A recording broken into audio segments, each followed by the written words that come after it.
Gen Z cerdas berdemokrasi. Demo tanpa provokasi. Hai Gen Z. Beberapa hari ini timeline kita penuh dengan berita demo.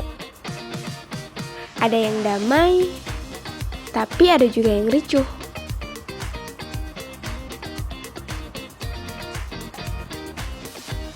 Seperti provokasi, pembakaran, penjarahan,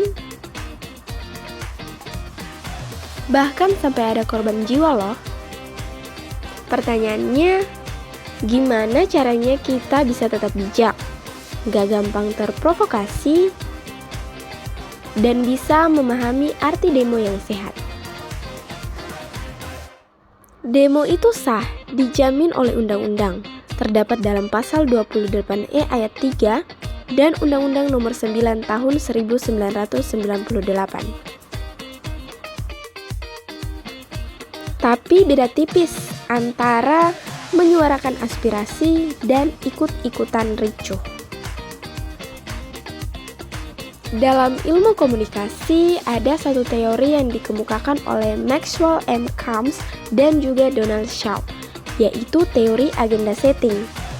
Teori ini bilang, media tidak selalu memberitahu kita apa yang harus kita pikirkan, tapi media bisa menentukan isu apa yang akan dianggap penting. Nah, masalahnya tidak semua pemberitaan itu netral. Kalau isu demo diberitakan dengan cara provokatif, misalnya memakai judul sensasional, narasi penuh emosi, atau framing negatif, maka bukan cuma agenda isu yang akan terbentuk, tapi juga emosi publik yang akan ikut terpancing. Karena Gen Z paling sering akses TikTok, Instagram, dan Twitter, kita paling mudah terpengaruh isu trending. Nah, masalahnya, kalau isu yang trending bernuansa provokatif, kita bisa saja ikut terpancing emosi tanpa sadar. Sekarang mari kita lihat kenyataannya di lapangan. Dalam penyebaran informasi soal demo, ada faktor yang bisa jadi pendukung dan ada juga faktor yang bisa menjadi penghambat. Faktor pendukungnya kita lihat. Yang pertama, literasi digital tinggi. Gen Z sudah terbiasa cari informasi di berbagai platform. Yang kedua, akses teknologi. Gampang cek fakta, cross-check berita, atau diskusi online. Yang ketiga, kritis dan aktif. Gen Z suka debat sehat di medsos, bisa jadi kekuatan untuk melawan provokasi. Selanjutnya, faktor penghambat. Yang pertama, banjir informasi. Timeline penuh dengan video demo yang belum tentu benar. Yang kedua, framing provokatif. Media atau akun tertentu menonjolkan sisi ricuh, bukan damainya. Yang ketiga, efek trending. Isu tertentu lebih cepat viral, walau kadang tidak utuh. Dan yang terakhir, tekanan sosial. Ikut-ikutan arus karena banyak teman yang share tanpa cek. Inilah kenapa memahami agenda setting penting, supaya kita sadar bahwa media bisa membentuk fokus kita. Dan kalau isi pesannya provokatif, dampaknya bisa langsung memengaruhi tindakan publik di lapangan. Lalu sebagai Gen Z yang aktif di media sosial, apa sih yang harus kita lakukan dalam menanggapi kasus demo ini? Jawabannya sederhana, jangan biarkan kita hanya jadi penonton pasif atau bahkan penyebar provokasi.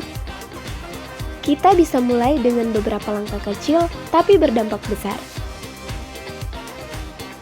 Yang pertama, cek fakta sebelum share. Jangan asal repost video atau berita. Yang kedua, pahami tujuan demo. Tanyakan pada diri apakah ini aspirasi nyata atau sekedar isu yang digoreng. Yang ketiga, hindari ikut menyebar konten provokatif yang bisa memicu emosi massa. Yang keempat, gunakan media sosial untuk berdiskusi sehat, bukan untuk saling menyerang. Yang terakhir, ingatkan bestimu kalau demo itu hak, tapi merusak fasilitas dan bikin ricuh itu salah. Dengan begitu, Gen Z bisa tetap kritis, tetap vokal, tapi nggak terjebak jadi bagian dari kerusuhan. Gen Z, kita punya kekuatan besar di tangan. Dengan satu klik, kita bisa ikut menenangkan suasana atau justru memperkeruh keadaan. Jangan biarkan suara kita hilang karena terjebak provokasi. Ingat, demo sehat, demokrasi kuat.